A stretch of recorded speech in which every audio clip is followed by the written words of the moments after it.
Good day, sir. We are here today to discuss our library management system together with my groupmates na si Maxine Baldad, Mary Joy Bautista, and Jillian Joy Arceta.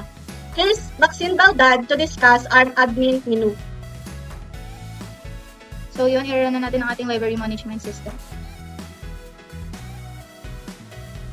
Ayan, pag yan siya, bubungad sa atin yung library system, tapos login at exit. Pag sinelect mo naman yung number 1, enter mo lang number 1, pupunta tayo sa login.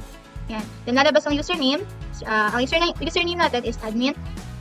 Dito naman sa login, kapag nag-3 tries ka, hindi mababan yung admin, pero mag-exit siya sa program. Try natin. 3, incorrect.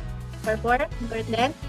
Yan. Too many failed attempts, ibig sabihin, babalik siya din sa may code. Try ulit natin. Ilagin naman natin si admin with his correct PIN. So, number 1, login, admin. At ang PIN ni admin is 1234. Yan, welcome admin. Kapag tama ang PIN at username. So, pag nalagin na si admin, magpapakita si admin menu. Makikita natin si admin menu.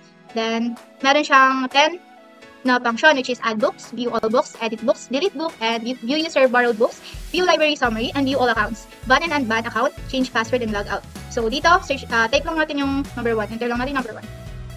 Yan, lalabas dyan yung enter book title. For example, Romeo and Juliet. Then, mag-enter tayo kung sino yung author, Shakespeare. Then, book added.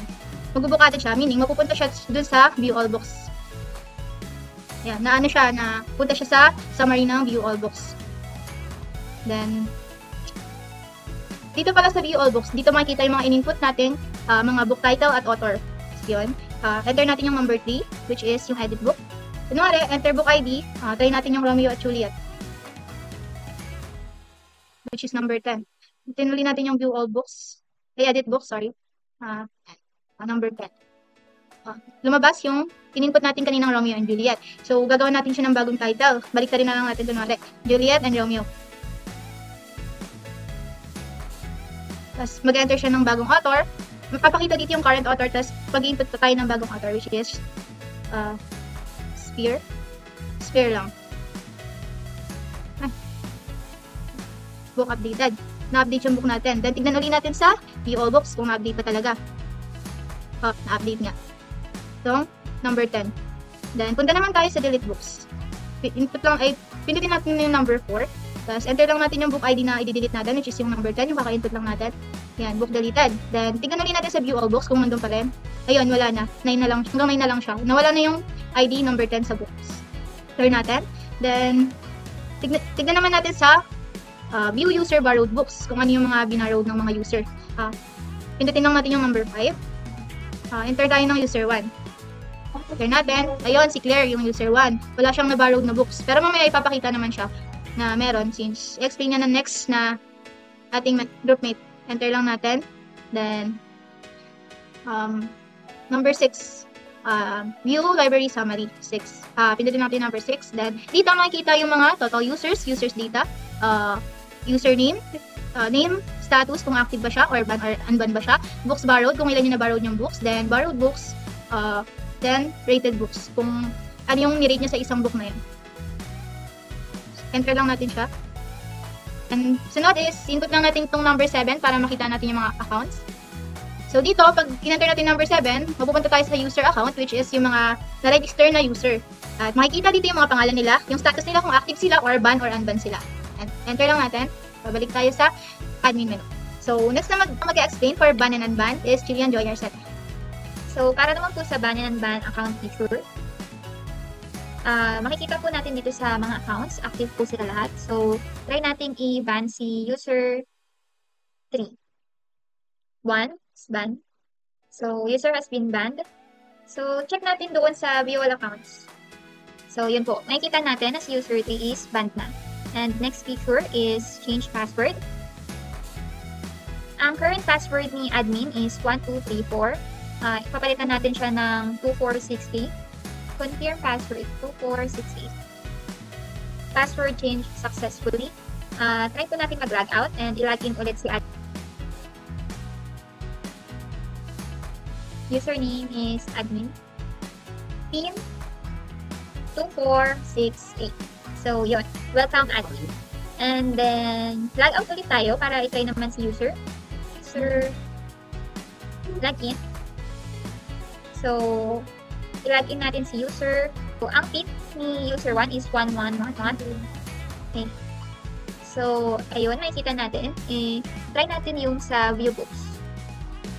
So, dito po, sa please, makikita natin lahat ng mga available and borrowed books and yung mga author po nila and yung book ID.